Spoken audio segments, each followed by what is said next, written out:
another week brings us to another totally fucked up Friday. And this week was so chock full of totally fucked up stories. It was quite hard to pick, so I've decided to go with viewer suggestions. All these stories are from links that people have sent me during the week. I'm going to start with one right here in Melbourne that normally would be on Wangafat for me because it's sport related, and as anyone who knows me knows, I really don't give a fuck about sport of any description. What, Mr. Angry? That's probably why you're a fat fuck. Yes, it probably is, but I don't care. I still don't care about sport. But this one is pretty exceptional.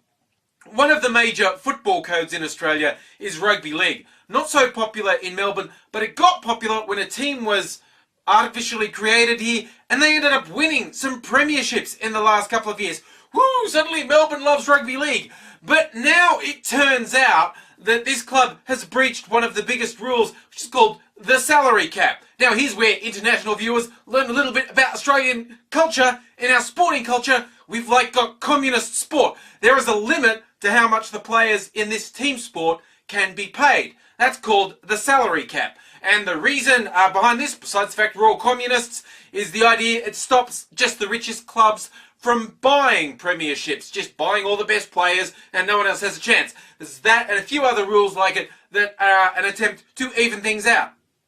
Now there's always been scams going on, like top players being given a job, nudge wink, something to do with a club, or a friend of a club pays them a salary and they don't actually do anything. This crap's been going on for ages. But the Melbourne Storm have been found to have cheated to the tune of millions of dollars. They've paid their players illegal payments amounting to the millions of dollars above the salary cap.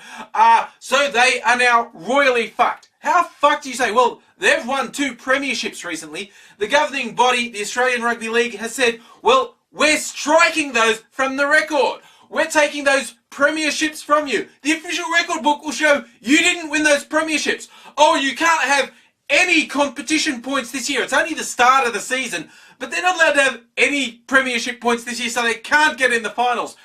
So they're completely disgraced. They've had their premiership titles stripped.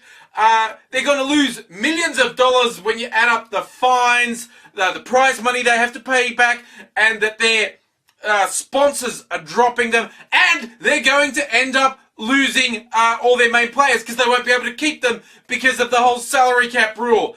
In other words, they have totally fucked up. In other totally fucked up news, there's been quite a few stories about internet censorship and related issues like copyright enforcement or over-enforcement online. Now, I've brought up a lot the fact that the Australian government's proposals for censoring the entire internet are totally fucked and unenforceable, and they've been almost universally criticised around the world. And Google this week published a list of countries that are filing the most claims with them for asking to have material taken off the search results, in other words censored, and to have material taken down, like have videos removed from YouTube. And no surprise, Australia was in the top 10 around the world for the number of claims. But like I keep telling people, don't act like it doesn't mean there's not problems somewhere else. Yes, we were top 10. We were number 10. Now, the number 1 for asking for material to be taken down was Brazil and Germany. And the number 1 for the actual monitoring of what's going on was Brazil and the US. So yeah, if you worried about things being censored or the government eavesdropping on you online, there are far worse fucking places to be in Australia. Which is not to say that Stephen Conroy, minister responsible for fucking up the internet in Australia, is anything but a moron. And his excuses for why he keeps going on with this policy just keep getting more and more stupid as more and more people come out and say, not on. Like when the US State Department said, you really shouldn't do that. It's a bad idea. And they called him in to raise their concerns. He has the gall to say, oh no, they just wanted some background information. When the State Department's own words were, they're raising concerns. This shouldn't be happening. It's like Conroy saying, oh no, they said I'm an okay bloke. When what they actually said was he's a brain-dead fucking knob jockey!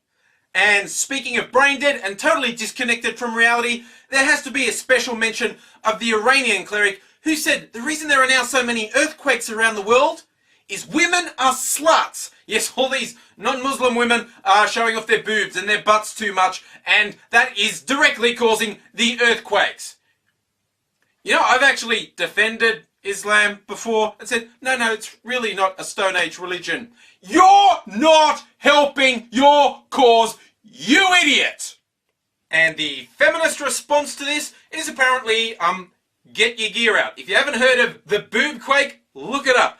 Monday, April 26th is a day of protest against this ridiculous statement, and someone's come up with the grand idea that women should show off their boobs or their bum or body parts.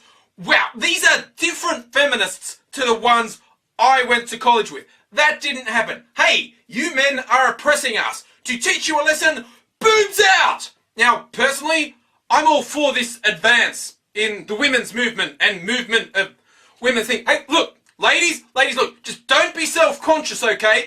If you see men at these events with cameras, video cameras, zooming, one of them might look like me. Hey, don't let that put you off, because if you don't get your boobs out, the terrorists win.